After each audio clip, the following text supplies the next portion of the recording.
मराठा राज्य का निर्माण एक क्रांतिकारी घटना है। विजयनगर के उत्थान से भारतीय इतिहास में एक महत्वपूर्ण तत्व आया था।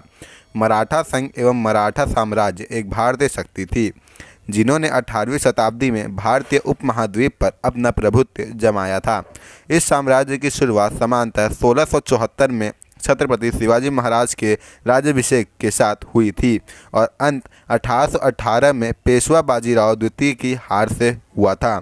भारत में मुगल साम्राज्य को समाप्त करने के ज़्यादातर श्रेय मराठा साम्राज्य को ही दिया जाता है। तो दोस्तों चलिए आज हम बात करेंगे मराठा साम्राज्य और छत्रपति शिवाजी के बारे में। तो चलिए वीडियो को शुरू करते हैं और जानते हैं इसके बारे में।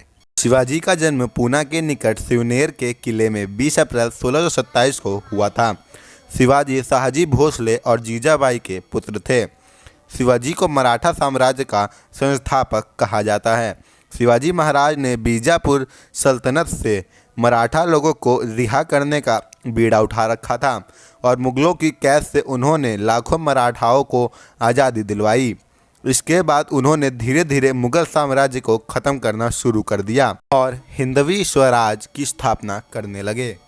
1657 ईस्वी में रायगढ़ को उन्होंने अपने साम्राज्य की राजधानी घोषित की और एक आज़ाद मराठा साम्राज्य की स्थापना की।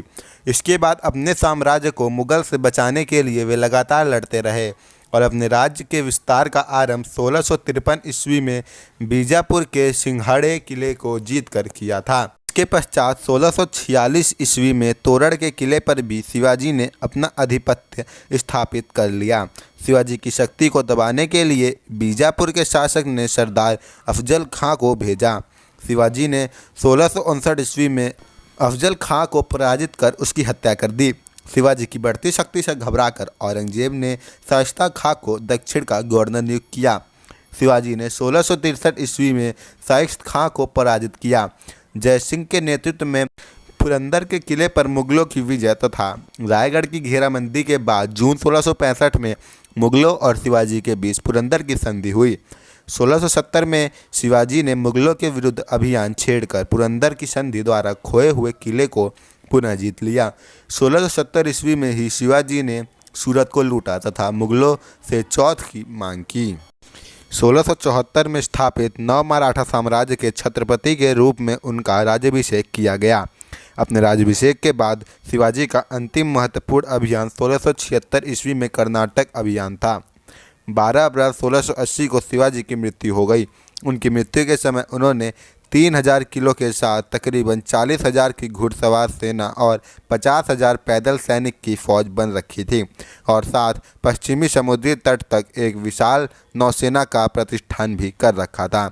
समय के साथ साथ इस साम्राज्य का विस्तार भी होता गया और इसी के साथ इसके शासक भी बदलते गए।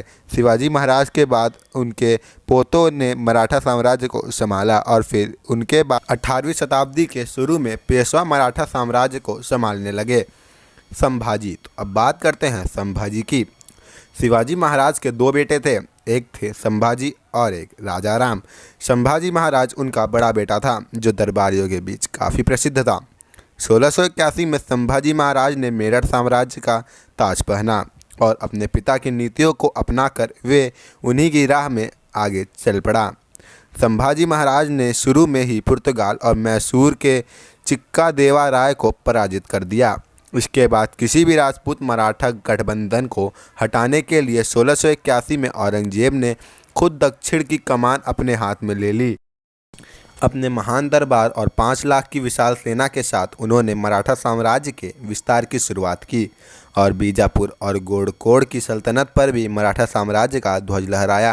अपने 8 साल के शासनकाल में उन्होंने मराठाओं को औरंगजेब के खिलाफ एक भी युद्ध या गठ हारने नहीं दिया।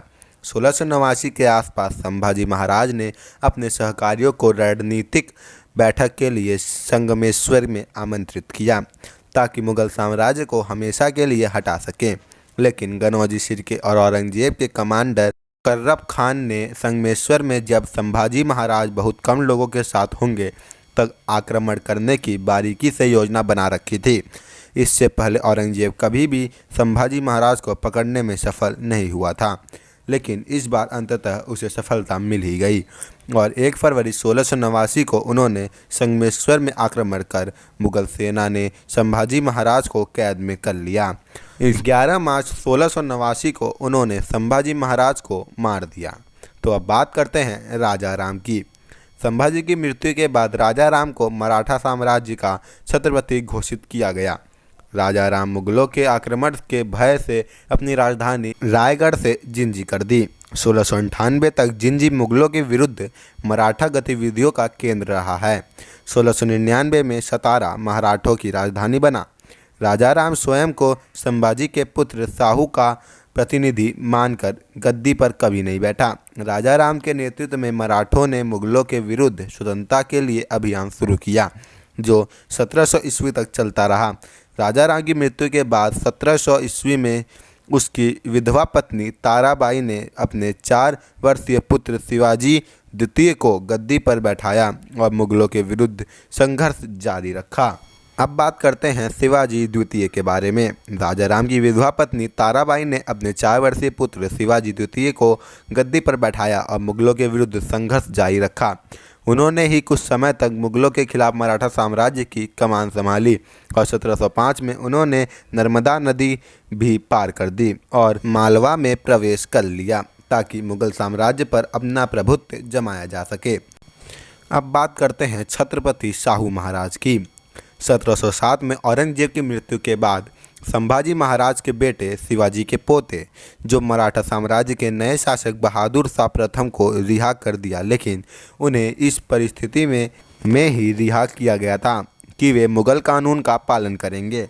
रिहा होते ही शाहू ने तुरंत मराठा सिंहासन की मांग की और अपनी चाची ताराबाई और उनके बेटे को चुनौती दी। इसके चलते एक और मुगल मराठा युद्ध की शुरुआत हो गई। 1707 में सतारा और कोल्हापुर राज्य की स्थापना की गई, क्योंकि उत्तराधिकारी के चलते मराठा साम्राज्य में ही वाद विवाद होने लगे थे। लेकिन अंत में शाहू को ही मराठा साम्राज्य का नया छत्रपति बनाया गया, लेकिन उनकी माता अभी भी मुगलों के ही कब्जे में थी। लेकिन अंततः जब मराठा साम्राज्य पूरी तरह से सशक्त हो गया, तब शाहू अपनी मां को ही रिहा करने में सफल हुआ। शाहू ने 1773 में बालाजी को पेशवा के पद पर नियुक्त किया। बालाजी विश्वनाथ की नियुक्ति के साथ ही पेशवा पद शक्तिशाली हो गया। छत्रपति अब नाम मात्र का शासक रह गया। शाहू के शासनकाल में रघुजी भोसले ने पूर्व में मराठा साम्राज्य का विस्तार किया, जो कि इस समय वर्तमान का बंगाल है। सेनापति धाबड़े ने पश्चिम में विस्तार किया। पेशवा बाजीराव और उनके 3 मुख्य पवार, धार और होलहर और सिंधी ने उत्तर में विस्तार किया। ये सब राज्य उस समय मराठा के हिस्सा थे।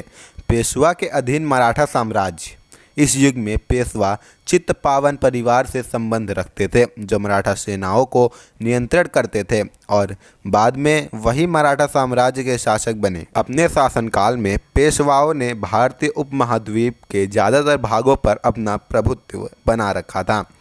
अब बात करते हैं बालाजी विश्वनाथ के बारे में। बालाजी विश्वनाथ एक ब्राह्मण थे। बालाजी विश्वनाथ ने अपना राजनीतिक जीवन एक छोटे से राजस्व अधिकारी के रूप में शुरू किया था। 1713 में शाहू ने पेशवा बालाजी विश्वनाथ की नियुक्ति की थी। उसी समय से पेशवा का कार्यालय ही सुप्रीम बन गया और शाहूजी महाराज मुख्य व्यक्ति बने। उनकी पहली सबसे बड़ी उपलब्धि 1714 में कन्होजो अंग्रे के साथ लानावल की संधि की समापना करनी थी, जो कि पश्चिमी तट के सबसे शक्तिशाली नौसेना मुखिया में से एक थे। बाद में वे मराठा में भी शामिल हो गए। 1719 में मराठाओं की सेना ने दिल्ली पर हल्ला बोला और डेक्कन के मुगल गवर्नर सईद हुसैन हाली के मुगल साम्राज्य को परास्त किया। तभी उस समय पहली बार मुगल साम्राज्य को अपनी कमज़ोर ताकत का एहसास हुआ।